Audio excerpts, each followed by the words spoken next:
Hi, Robin with Oxy-Dry. Here I am doing the post vacuuming and grooming. This carpet, although it's a loop carpet, it's pretty loose loop, so has a bit of a tangled look after cleaning. So I'm going to vacuum over it. It's actually, most of it is actually dry already to the touch, or close to it anyway. Probably some areas that I probably a bit damper, but yeah, all full fast drying again as usual.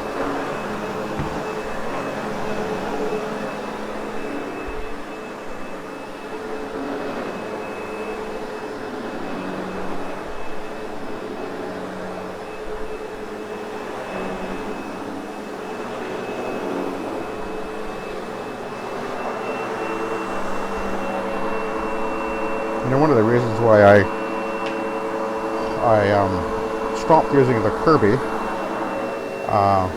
well, I do use it sometimes, but I mostly don't, is because doing edges and corners, which I almost always do, requires me to either hook up the hose, and I would hook up a long hose. When I have my employee with me, I would do it that way, because he would be doing the vacuuming. But then when I fired him, I decided, no, I need to have something that's going to be a little more efficient. I had bought the Shark rocket for doing edges and corners too at that time, and that was my main reason for buying it.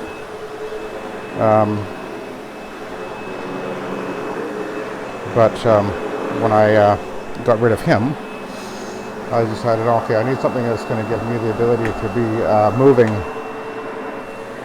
a little faster, and rather than having to go and grab another piece of equipment, which was particularly inconvenient when I went up to a condo. And that was one of the reasons why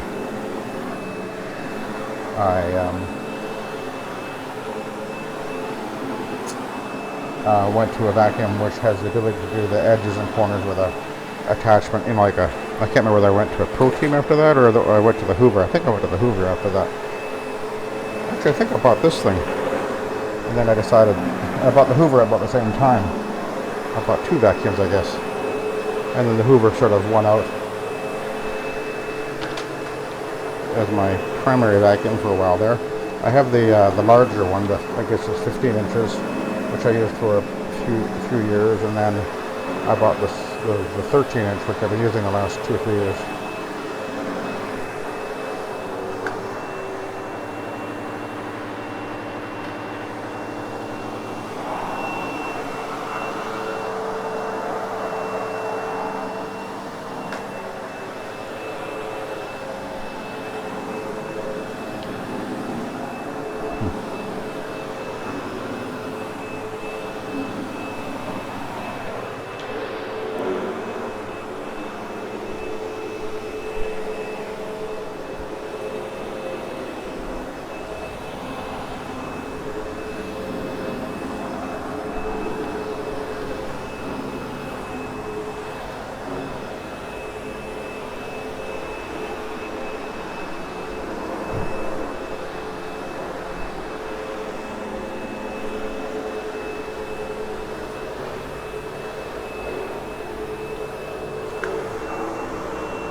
Now this carpet was installed in '93.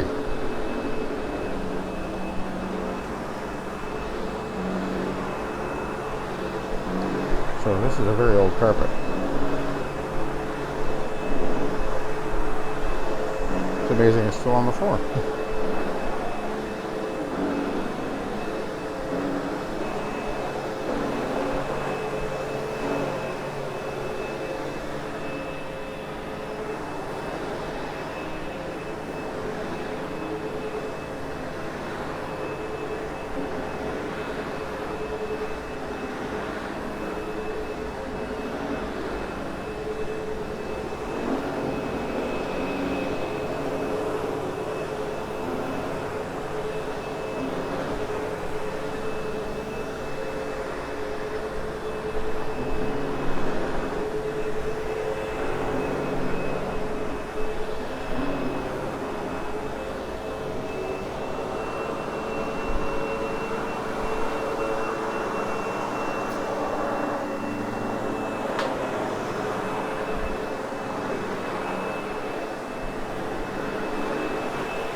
This has really turned out really nice here. It was really, really dirty here.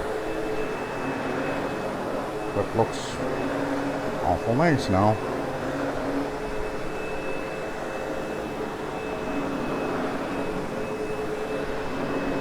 Okay. Now, one of the reasons why, by the way, I don't use a bagless vacuum, at least for the most part. Obviously the Shark I have doesn't have a bag, but the reason I don't use it, one of the reasons is because when you go to empty the machine, everything is contained in here. You don't get that blowback and dust blowing in your face and everything. And over time, exposing yourself to that, I know, I've got a friend, a guy I know, he used to own a vacuum store, and he ended up with lung issues, breathing problems, and he told me, he said when he'd open up vacuums, he was always getting the dust blowing into his face, and he breathing in the dust and the bacteria and the contaminants and mouse droppings, all kinds of nice stuff. And he said over the years he's convinced that's what caused him to end up with the lung problems that he has. And that's something to bear in mind. It just is. We are exposing ourselves to dust and dirt all the time. And if you're doing that on a consistent basis over many years, well, you've got to consider that, I think. So that's one of the reasons why I prefer to use a vacuum with a bag. When that bag is full, I can remove it and get rid of it. I don't have the dust blowing back in my face. I tried the workhorse vacuum for a little bit there, and it works fine. It's very impressive, although it's cheaply made. But one of the things I realized was I was constantly getting dust blowing back up in my face. It's like, okay, I don't like this at all. I know that there's inevitably a consequence, so we have to bear that in mind, I think. Anyway, I'll let you go. I'm going to go upstairs and finish off up there, and then I'm done. Anyway, thanks for watching. Have a good day.